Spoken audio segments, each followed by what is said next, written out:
The red warning lights flashed across the control room of Mining Station Delta 7, Captain. Tae-ho Kim stood at the main console, his hands moving quickly over the controls as alarms blared throughout the asteroid facility. The screens showed dozens of enemy ships approaching fast from the outer rim of the Kepler 442 system. "How many ships are we looking at?"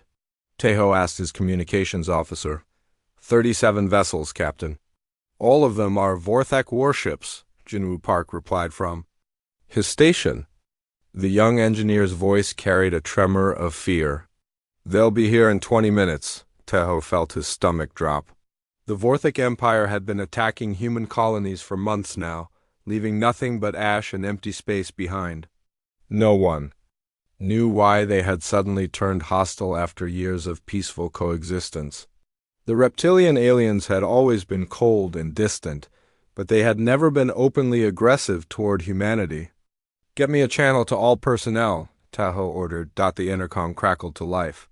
"This is Captain Kim. All mining operations are to cease immediately.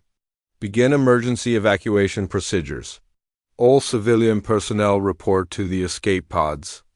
"This is not a drill." Dr. Haewon Lee rushed into the control room, her lab coat still covered in mineral dust from her research station. She was the head scientist on the mining colony and had been studying the rare crystals they extracted from the asteroid's core. "Captain, we can't leave yet," she said breathlessly.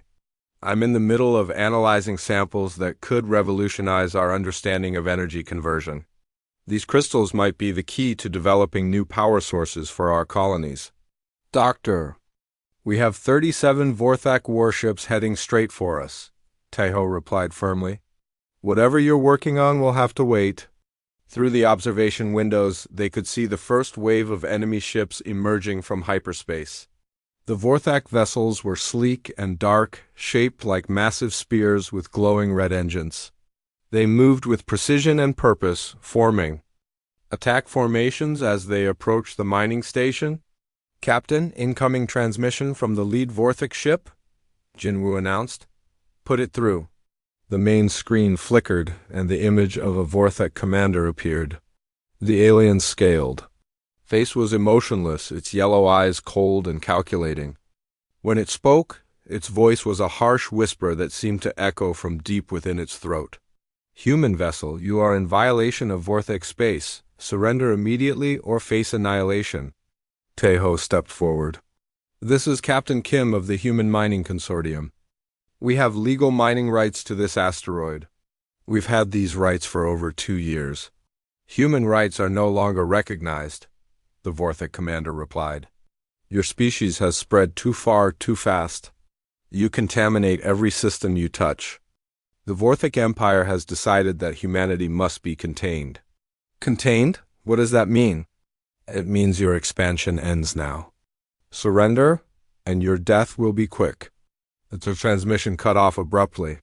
Tae-ho turned to his crew, seeing the fear in their eyes. The escape pods could only hold half the station's population, and the Vorthak ships were already too close for most of them to escape. "Sir, they're powering up their weapons," Jinwoo reported. "All hands brace for impact," Tae-ho announced over the intercom. The first blast hit the station's outer hull, sending shockwaves through the corridors. The lights flickered and several control panels sparked and went dark. Through the windows, they could see more Vorthak ships surrounding the station, their weapons charging with deadly energy. "Hull breach in Section 7, Dr. Haewon called out, reading from her emergency scanner. "We're losing atmosphere fast." Another blast rocked the station. This time, the main power grid failed, plunging most of the facility into darkness. Emergency lighting kicked in, casting everything in an eerie red glow. "Captain, they're boarding us," Jinwoo said, his voice tight with panic. "Multiple breaches in the docking bays." Tae-ho grabbed a plasma rifle from the emergency weapons locker. "Doctor, get to the secure lab and destroy any research that might be valuable to them." "Jinwoo, send out a distress signal to Earth Command." "Already tried, sir." "They're jamming all our communications." The sound of footsteps echoed through the corridors, along with the distinctive hiss of Vorthak breathing apparatus. The aliens needed special equipment to breathe in human-standard atmosphere, which gave the defenders a slight advantage in close combat. "Stay together," Tejo whispered as they moved through the darkened hallways. "If we can reach the emergency shuttle bay, we might be able to escape." They had made it halfway to the shuttle bay when the Vorthak soldiers found them. The aliens moved with liquid grace, their scaled bodies covered in dark armor that seemed to absorb light. Their weapons were unlike anything the humans had seen before, firing bolts of energy that could punch through steel plating. "Drop your weapons, humans," one of the soldiers commanded in accented English. Tejo raised his rifle, but before he could fire, a stun bolt caught him in the chest. The energy coursed through his body and he collapsed to the floor, his muscles refusing to obey his commands. He watched helplessly as Jinwoo and Dr. Haewon were also struck down by the alien weapons. When consciousness returned, Tejo found himself in a holding cell aboard a Vorthak ship. The walls were made of a dark metal that seemed to pulse with its own inner light. Jinwoo and Dr. Haewon were in the cell next to his, both looking dazed and confused. "Where are we?" Dr. Haewon asked weakly. "Aboard a Vorthak vessel," came a voice from the shadows. A figure emerged from the corner of the adjacent cell. It was a human woman, middle-aged, with short black hair and intelligent eyes. "I'm So Young. Choi, diplomatic attached from the Luna colony. I've been their prisoner for 3 months." 3 months? Tejo struggled to sit up. "What happened to your colony?" "Destroyed. Everyone killed except for me. The Vorthak have been systematically eliminating human settlements across the Outer Rim. They're working their way toward the core worlds. But why?" "We never did anything to provoke them." So Young's expression grew dark. "According to what I've overheard, they believe humans reproduce and expand too quickly. They see us as a threat to their empire's stability. Their solution is complete extermination." "That's genocide," Dr. Haewon whispered. Double quotes. "Yes, it is. And they have a very specific way of carrying it out." So Young moved closer to the bars separating their cells. "They call it purification by flame. It's an ancient Vorthak ritual where they burn their enemies alive in special chambers. They believe it cleanses the universe of impurities." Tejo felt a chill run down his spine. "How do you know all this?" "Because I was supposed to be executed last week.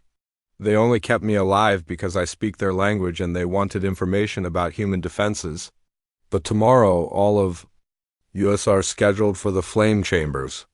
The ship shuddered as it entered hyperspace, carrying them toward an unknown destination. Through the small porthole in his cell, Tejo could see the stars streaking past in brilliant lines of light. He wondered if anyone on Earth even knew what was happening to the outer colonies. "Tell me about these flame chambers," he said quietly. So Young's voice was barely above a whisper. "They're ancient ceremonial sites on the Vorthak homeworld. The flames burn hotter than anything humans have ever created. No species has ever survived them. The Vorthak consider it the ultimate test of strength, and failure means death. And no one has ever passed this test? No one, ever." Tejo closed his eyes and tried to think of a way out of their situation. But deep in space, aboard an alien ship heading towards certain death, escape seemed impossible. All he could do was hope that somehow they would find a way to survive what was coming.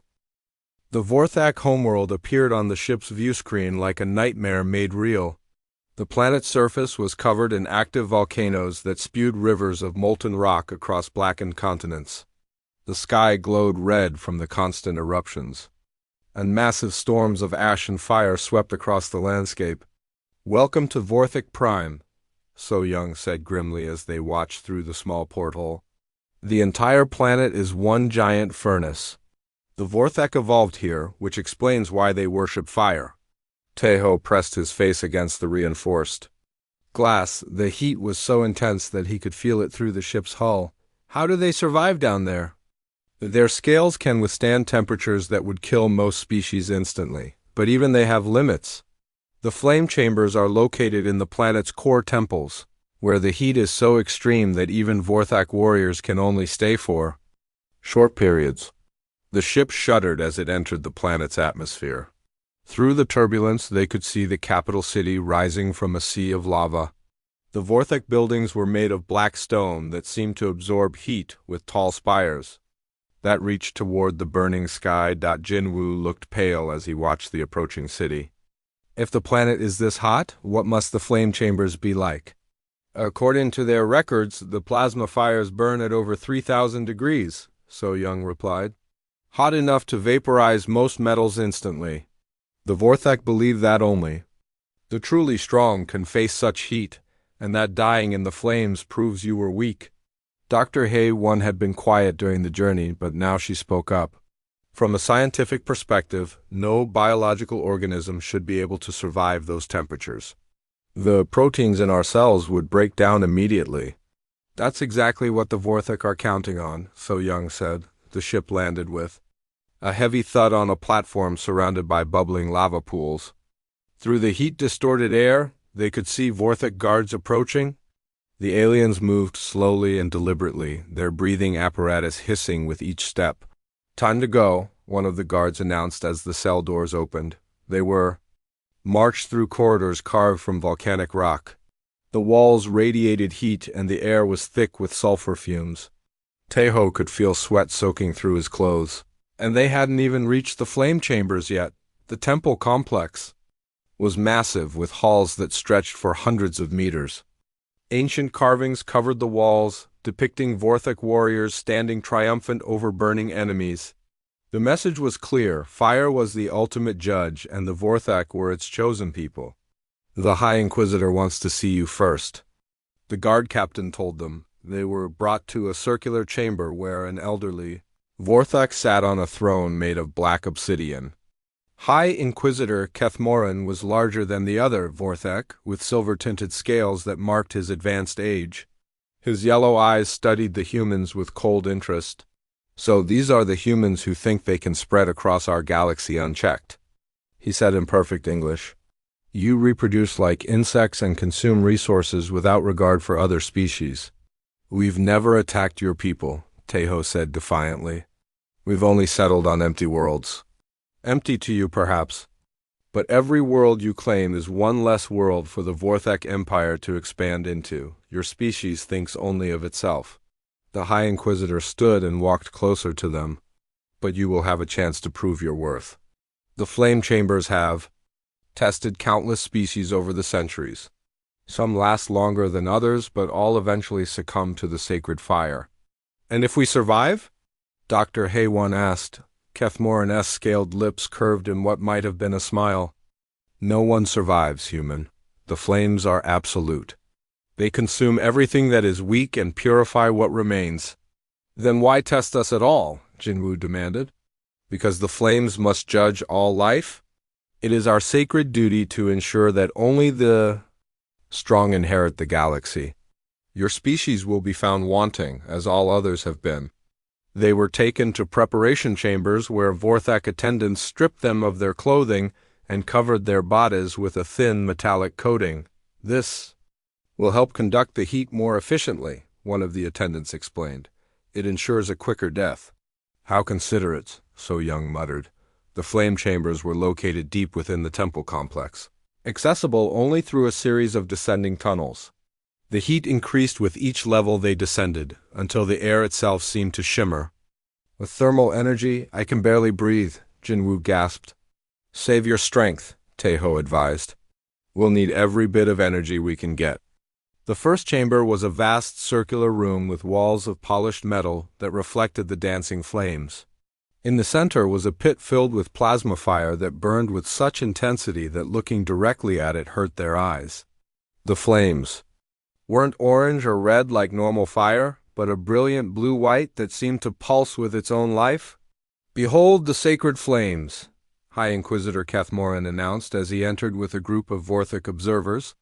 They have burned for over 1,000 years, fed by the planet's molten core. They are the ultimate test of strength. Taeho was selected to go first. 2 guards grabbed his arms and began dragging him toward the pit. The heat was overwhelming now, making his skin feel like it was already burning.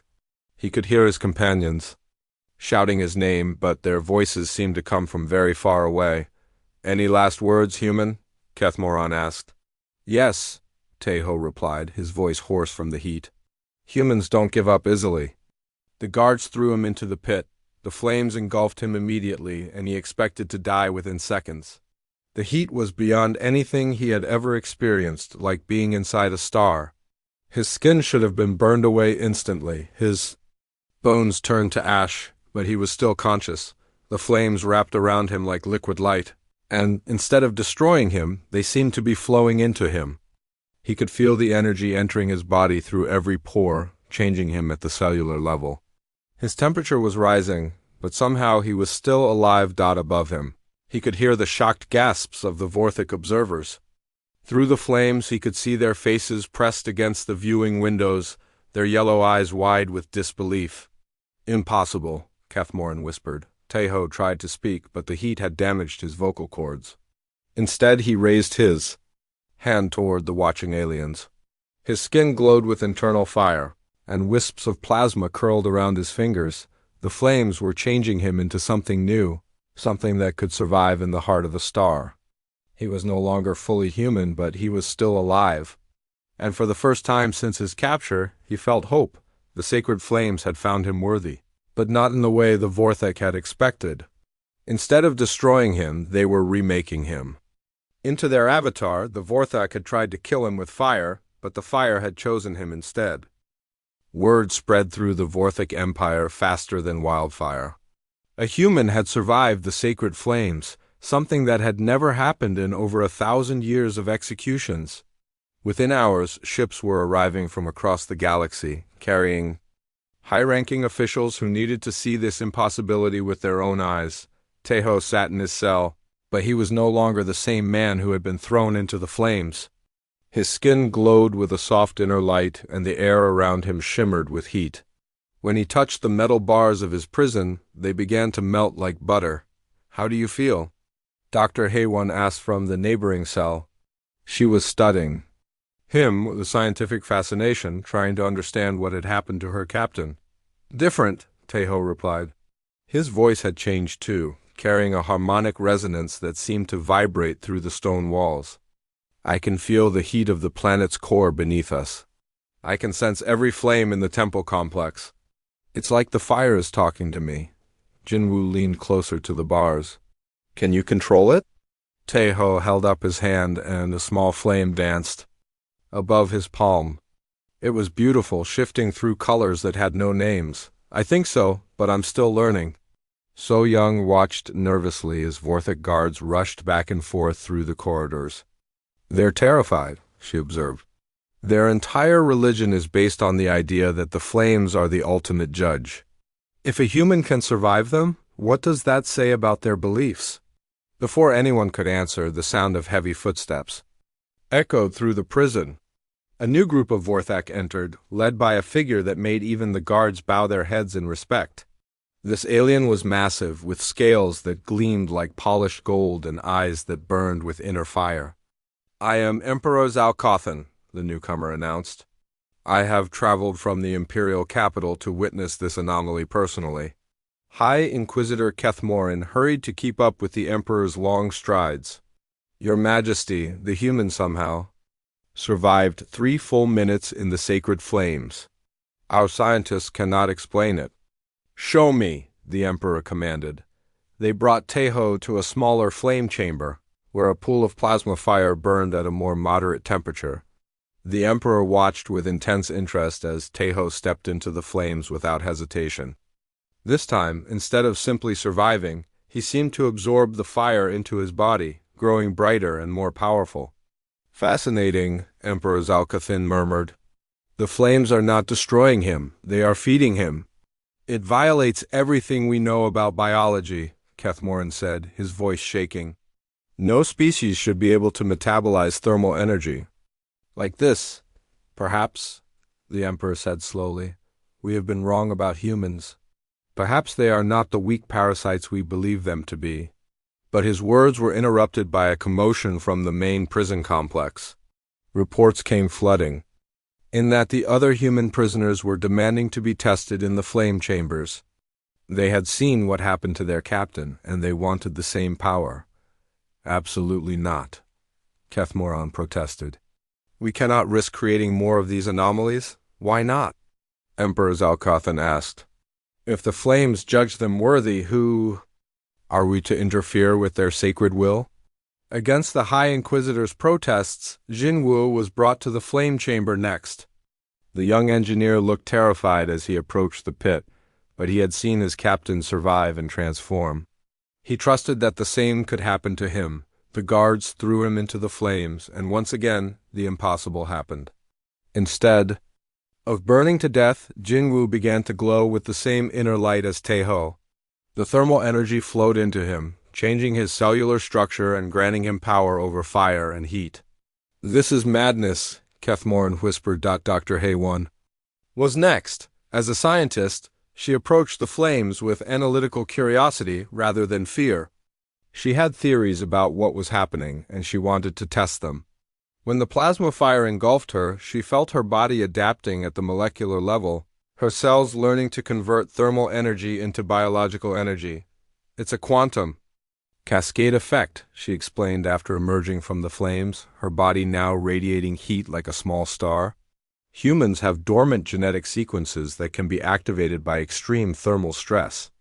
We're evolving in real time. So Young was the last to be tested. She had been a prisoner the longest and had the most to gain from the transformation. As she stood before the flame pit, she looked directly at Emperor Zalcothan. Your people tried to destroy us, she said calmly. Instead, you've made us stronger than we ever imagined possible. The flames welcomed her like an old friend. Within hours, all 4 humans had been transformed into beings of living fire. They could withstand temperatures that would melt steel, manipulate thermal energy with their minds, and absorb heat from any source to grow stronger. The Vorthic guards found their weapons useless against enemies who could simply absorb the energy from their plasma rifles. What have we done? Kethmoran asked, staring at the 4 glowing figures in their cells. We have witnessed the birth of a new species, Emperor Zalcothan replied. The flames have chosen these humans as their champions. Perhaps it is time for the Vorthak Empire to reconsider its relationship with humanity. But the transformed humans were already planning their next move. They had gained incredible power, but they were still prisoners on a hostile world.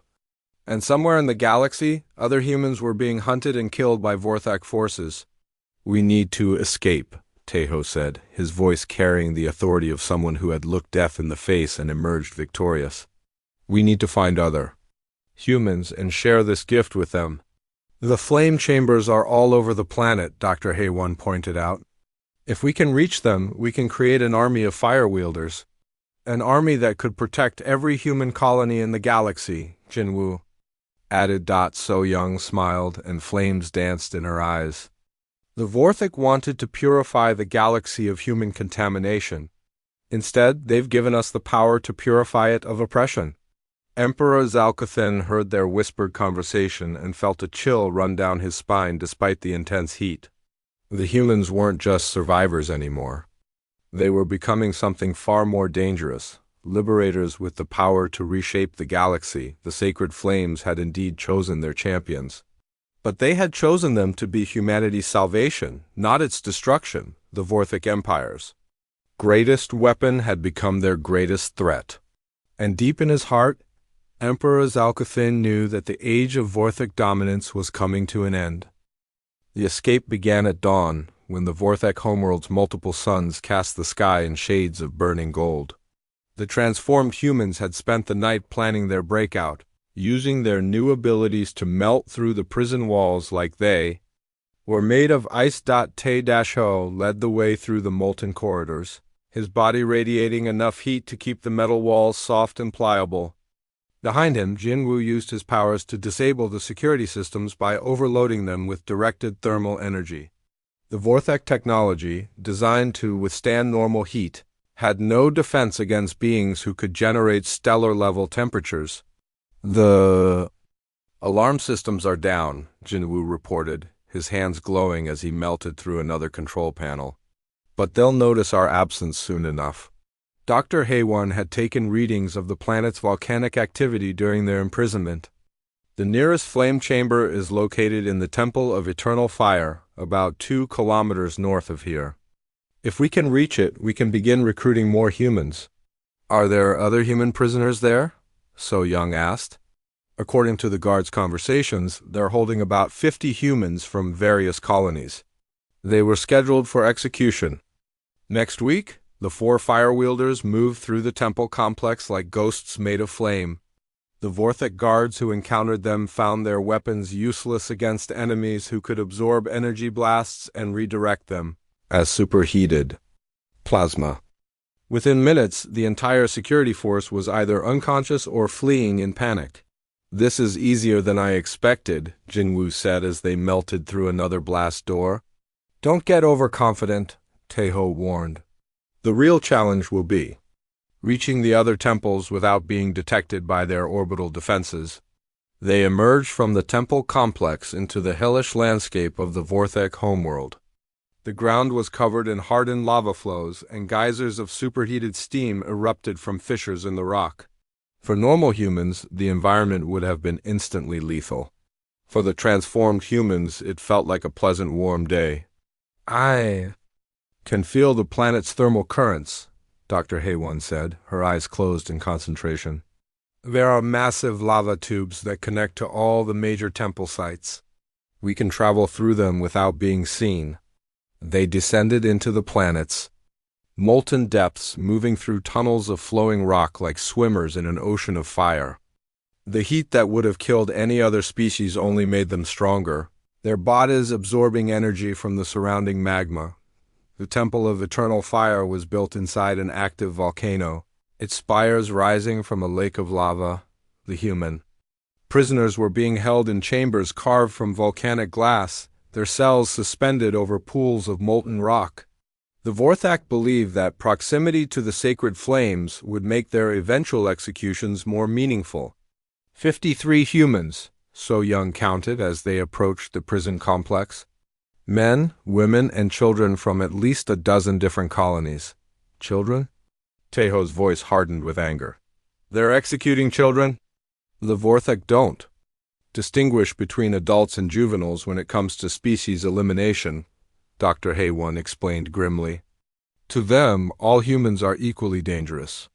The rescue was swift and efficient.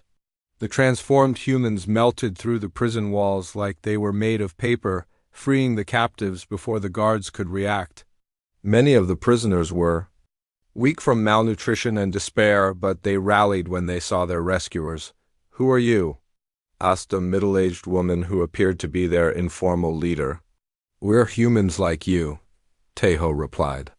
"But we've been changed by the flames. We can give you the same power, the same protection." "The flames that are supposed to kill us?" "The flames that are supposed to judge us," So Young corrected, "and they've judged humanity worthy of survival." Not all of the prisoners were willing to undergo the transformation. Some were too terrified of the flames, while others didn't believe that humans could survive such extreme temperatures. But 37 of them volunteered to enter the flame chambers. "I'll go first," said a young man named Kyung-soo. "I've already lost my family to the Vorthak. I have nothing left to fear." One by one, the volunteers entered the plasma fires. And one by one, they emerged transformed, their bodies glowing with inner light and their minds connected to the thermal energy of the planet itself. The flame chambers, designed to be instruments of execution, had become recruitment centers for an army of fire wielders. "This is incredible," Dr. Haywan said as she studied the newest transformations. "Each human who undergoes the process becomes stronger than the last. We're not just adapting to the flames. We're evolving beyond them." The news of the prison break spread quickly through the Vorthak military command. General Morthak, the supreme commander of the homeworld's defenses, received reports of humans moving freely through the planet's most sacred sites. "How many of them are there?" he demanded. "At least 40, sir, possibly more. They're using the lava tubes to travel between temples, and our scanners can't detect them against the thermal background." 40 humans against an entire planet of Vorthak warriors? This should be a simple matter to resolve. But as the reports continued to come in, General Morthake realized that these weren't ordinary humans. They could walk through molten lava, manipulate volcanic eruptions, and turn the planet's own fiery nature against its native inhabitants. The Vorthek military, despite their advanced technology, found themselves outmatched by enemies who had become living embodiments of their worlds. Destructive power.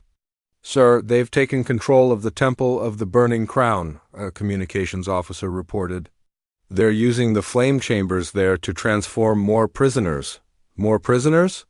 How many humans are on this planet?" "According to our records, we've captured over 300 humans from various colonies over the past 6 months.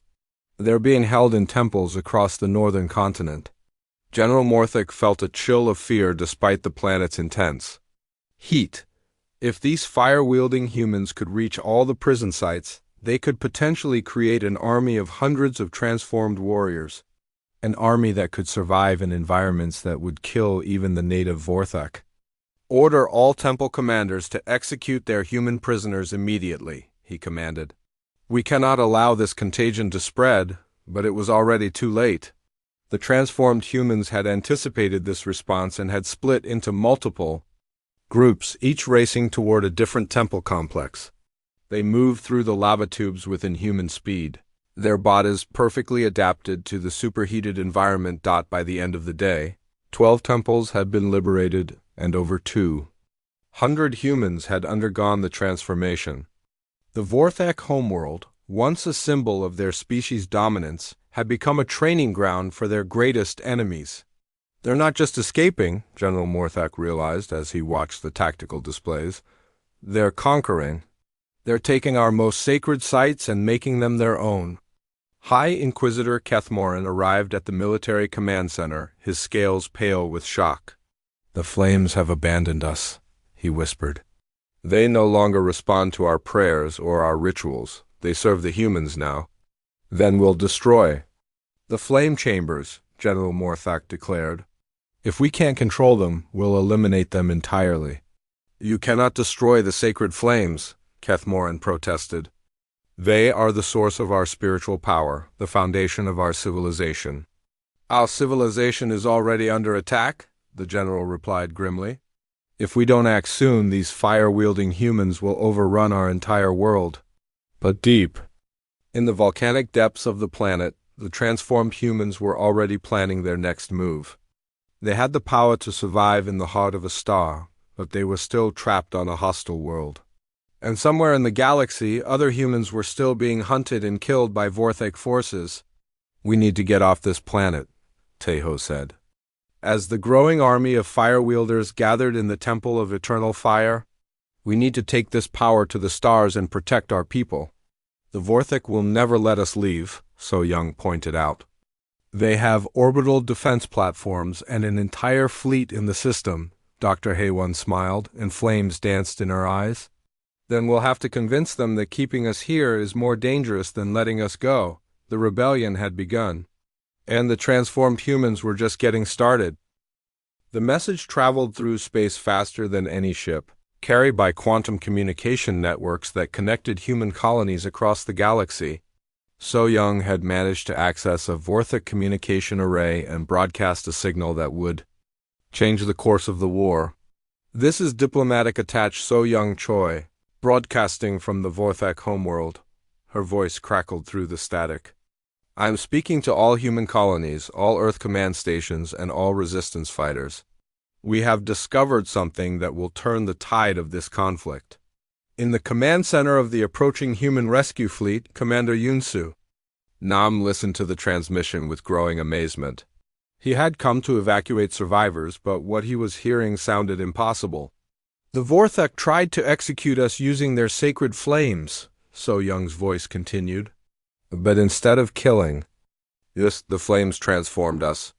We have gained the power to control fire and heat, to survive in conditions that would destroy any normal human. And this power can be shared? Sir, are we actually believing this?" asked Lieutenant Minho, the fleet's communications officer. "I've, known So Young for 10 years, Commander Nam replied. "She's not given to fantasy. If she says humans can survive in flame chambers, then something extraordinary is happening down there. The transmission continued with technical details provided by Dr. Haywon. She explained the transformation process, the genetic changes that occurred, and the potential applications of the new abilities. But most importantly, she revealed that the transformation could be replicated. Any human can undergo this process, Dr. Haywon's voice explained. The flame chambers exist on every Vorthek world, and they're all connected to the planet's core energy. We're not just survivors anymore. We're becoming something new, something that can protect humanity from any threat. Within hours, the message had reached Earth Command and been relayed to every human settlement in the galaxy. The response was immediate and overwhelming. Volunteer ships began launching from dozens of colonies, carrying humans who were willing to undergo the transformation to gain the power to fight back on the Vorthak homeworld. The transformed humans had taken control of the planet's primary communication hub. From there, they could coordinate with the approaching rescue fleet and guide more humans to the flame chambers. Commander Nam's ships will arrive in 6 hours, Jinwoo reported from the communication station. But he's not coming alone.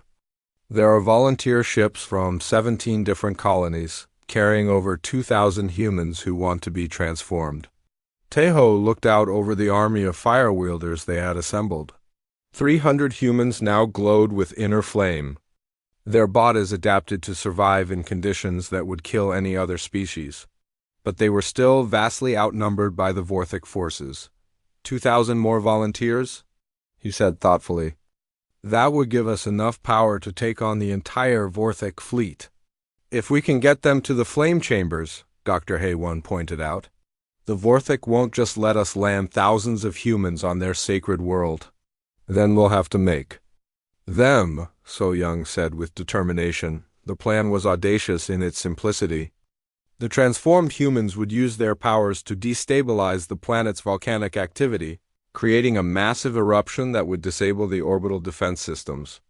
In the chaos that followed, the volunteer ships could land and begin the mass transformation process. This is incredibly dangerous, Dr. Haywon warned as they prepared to implement the plan.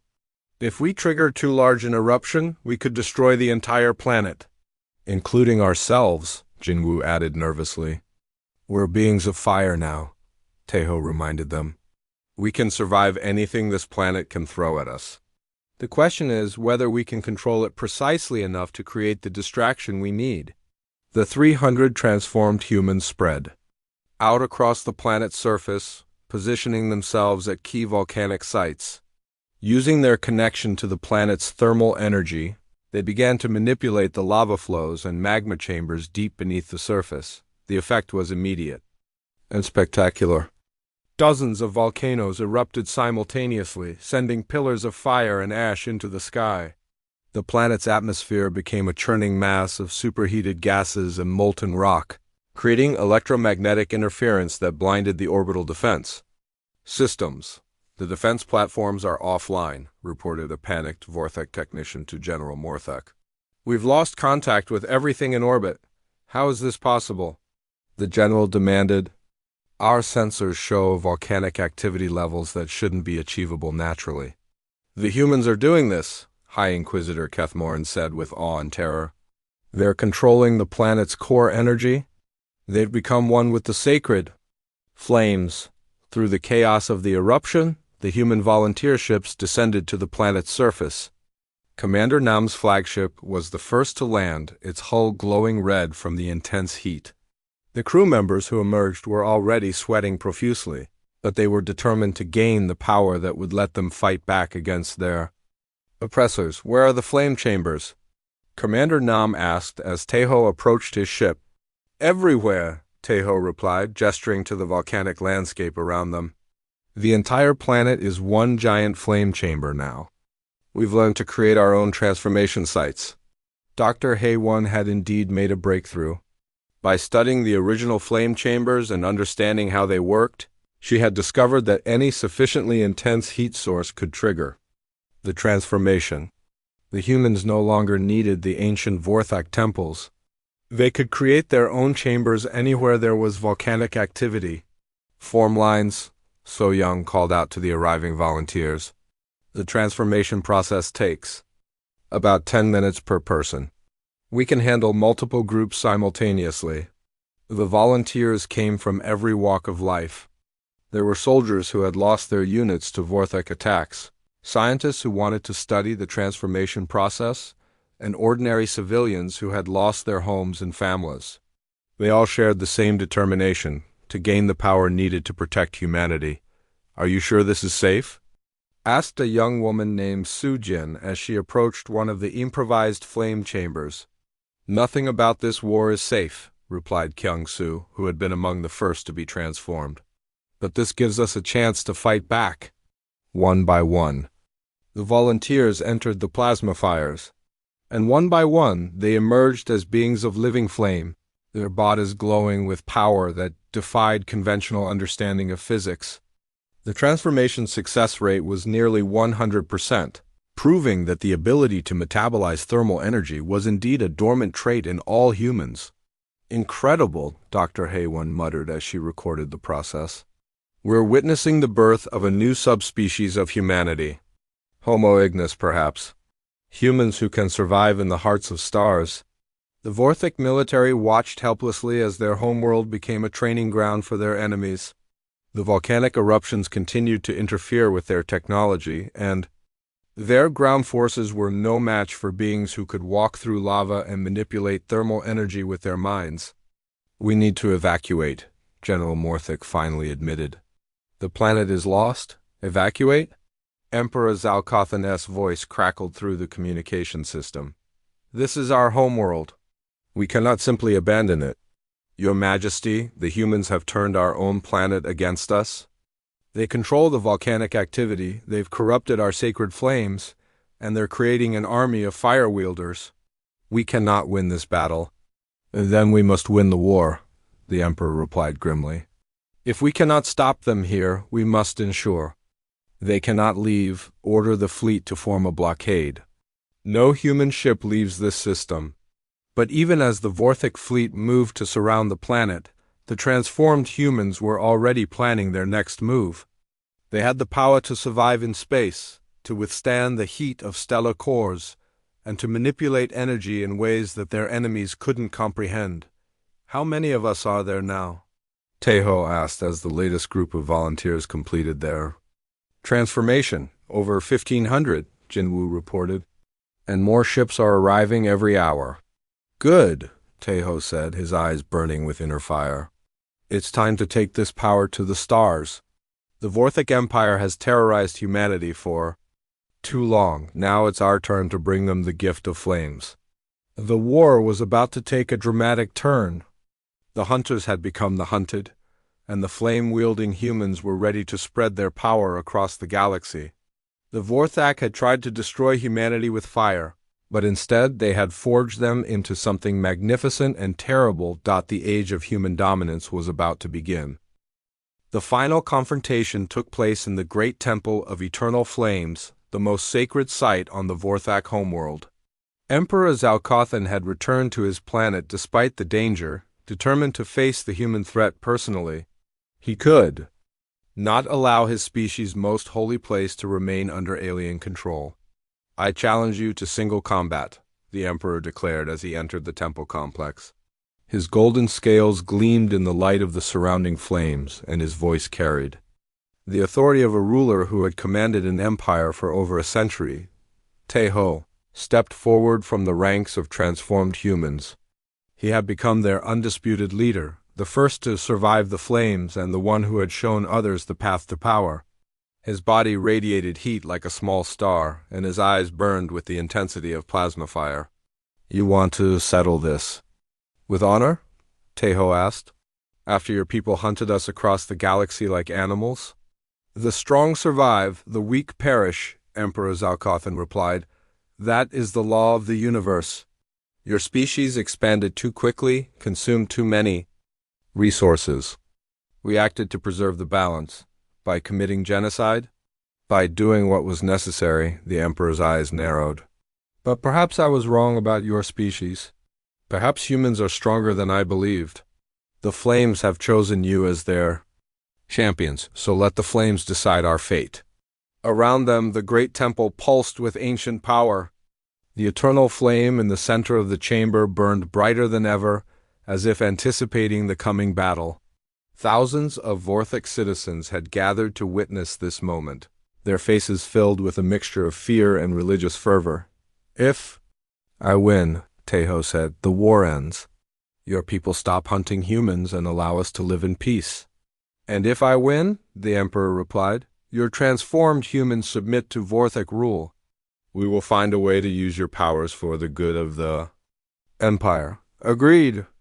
The two warriors faced each other in the center of the temple, surrounded by the sacred flames that had started this entire conflict. Emperor Zalcothan drew a blade forged from the same volcanic glass as the temple walls while Taiho raised. His hands, fire dancing between his fingers, the battle began with explosive violence. The Emperor was faster than any human had a right to be, his blade slicing through the air with deadly precision. But Teho was no longer entirely human. He moved like liquid flame, his body flowing around the Emperor's attacks while his hands generated heat intense enough to melt steel. You fight well for a parasite, the Emperor said as he pressed his attack. And you're stronger than I expected for a dying species, Teho replied, catching the blade between his palms and heating it until it glowed white-hot. Emperor Zalcothan released the weapon before it could burn through his scales, but he was already moving, his claws extended toward Teho's throat. The human twisted away, but not quickly enough. The Emperor's claws raked across his chest, drawing lines of molten blood. First blood to me, the Emperor declared, but Teho smiled, and the wounds on his chest began to close, the damaged tissue rebuilding itself with fire. First blood, maybe, but not the last. The Emperor's eyes widened in shock. He had never seen a being heal from thermal energy before. The humans weren't just resistant to fire. They were sustained by it, made stronger by it. What are you? He whispered. We are what you made us, Teho replied. We are the children of flame, forged in the fires of your hatred. The battle intensified. Emperor Zalcothan fought with the desperation of a ruler watching his empire crumble, while Teho fought with the fury of a protector defending his people. The sacred flames around them grew higher and more intense, responding to the conflict between two beings who had been chosen by fire itself.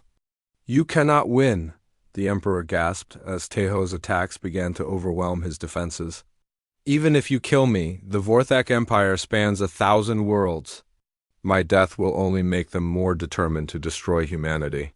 Then maybe it's time for a new kind of empire, Teho said in the final desperate gambit. Emperor Zalcothan threw himself directly into the eternal flame, hoping to gain the same power that had transformed the humans. But his reptilian physiology, evolved for the planet's natural heat, could not adapt to the supernatural temperatures of the sacred fire. Instead of being transformed, he began to burn away, his scales cracking and his flesh turning to ash. The flames judge all equally, Taiho said sadly as he watched the Emperor's death. They found you wanting. But even as he died, Emperor Zalcothan's final words echoed through the temple. The Empire will never surrender. They will hunt your people to the ends of the galaxy.